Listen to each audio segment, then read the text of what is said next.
You're listening to Cyber 94 Podcast. If you want to break into cybersecurity with real-life experience, go to cyber94.com. Chloe, let's paint a picture for everyone. It's Tuesday, June 27th, 2017. People are waking up, heading to work, and the world is grinding to a halt.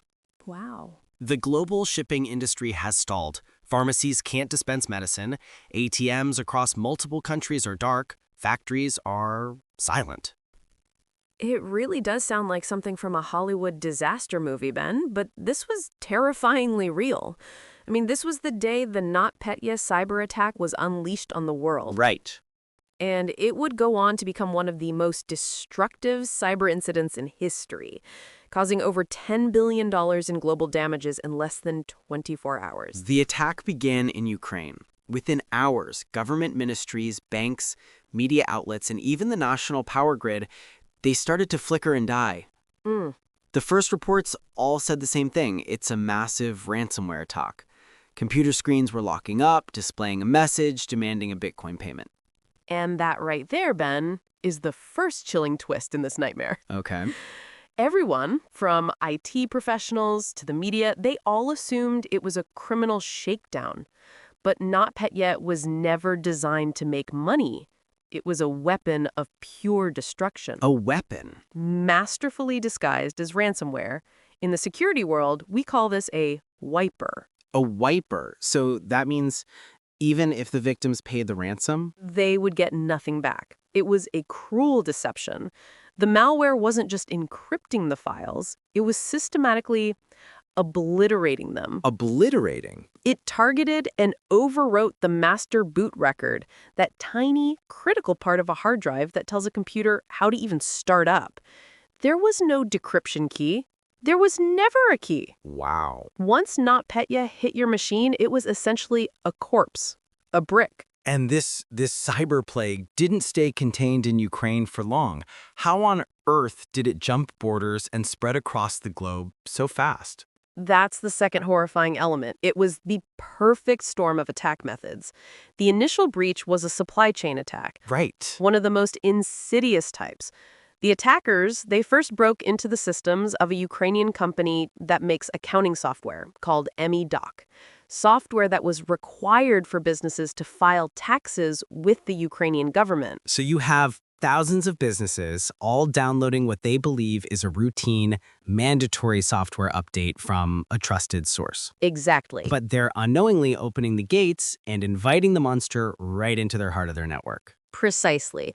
And once inside, NotPetya was a super spreader. It didn't even need a person to click on a bad link. It used a devastating worming capability powered by tools called Eternal Blue and Eternal Romance. These were tools developed by the U.S. National Security Agency that had been leaked just a few months prior. It moved automatically, silently, relentlessly from one machine to the next. That is the definition of a nightmare. So if just one unpatched computer in the office got infected by that software update, Yeah. the entire global network of a multinational corporation was basically doomed. For many, it was. And it hit some of the world's largest companies. The global shipping giant Maersk was brought to its knees. Wow. They had to rebuild everything. 4,000 servers, 45,000 PCs, 2,500 applications. For nearly 2 weeks, they were operating with pen, paper, and WhatsApp. Imagine that. One of the world's logistical backbones completely paralyzed. I remember reading that the pharmaceutical company Merck was hit hard too. Their manufacturing for critical drugs, like including cancer treatments, was disrupted. The cost for them alone was staggering. It was. Merck estimated their losses at over $1.3 billion. FedEx's European subsidiary, TNT Express, lost nearly $400 million and faced weeks of chaos. And back at ground zero in Ukraine, the attack was apocalyptic. Oh, man. Even the radiation sensors at the Chernobyl exclusion zone had to be switched to manual monitoring. This wasn't just about lost spreadsheets. It was about critical infrastructure failing. It's a $10 billion catastrophe, a true case study in disaster. So, looking back, what were the big lessons? How could this have been prevented, Chloe? There are a few stark lessons. The first and most obvious is patching. The Eternal Blue exploit that NotPetya used to spread had a patch released by Microsoft months before the attack. Months? So many of these global corporations simply hadn't installed it. An unpatched system is an engraved invitation for an attacker. It's shocking that something so simple was missed. What was the next big failure? Clear network segmentation. NotPetya spread laterally, sideways, with terrifying ease because most companies had flat networks.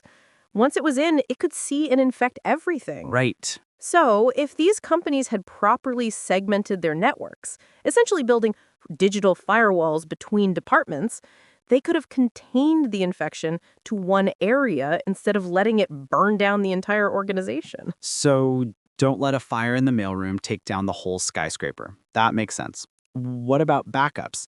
I have to assume that's where the real salvation was. It was, but with a huge and important caveat. Only offline, air-gapped backups survived. NotPetya was so malicious, it was programmed to seek out and wipe any connected backup drives or systems it could find. No way. So, if your backup system was on the same network, even a cloud backup that was continuously synced, it was likely destroyed too. The companies that recovered fastest were the ones that had old-school, physically disconnected backups stored safely offline. It's incredible. The key to surviving one of the most advanced cyber weapons in history was a strategy as simple as an unplugged hard drive in a safe. It's a powerful lesson. Ultimately, NotPetya was a brutal wake-up call. Yeah. It proved, in the most visceral way, that cyber attacks are not just abstract digital events. They have profound physical consequences that can cripple global economies, halt the supply of medicine, and bring our modern world to a standstill. It showed that a few hundred lines of malicious code delivered through a trusted channel Right. could cause more immediate chaos and financial damage than many conventional weapons. And that's why this story remains so critical. In our hyper-connected world where software supply chains are more complex than ever, this kind of attack could absolutely happen again. Which leaves us with a question for everyone listening to think about. If a trusted piece of software on your computer or phone was compromised tomorrow, would your most important data, your photos, your documents, your business, survive?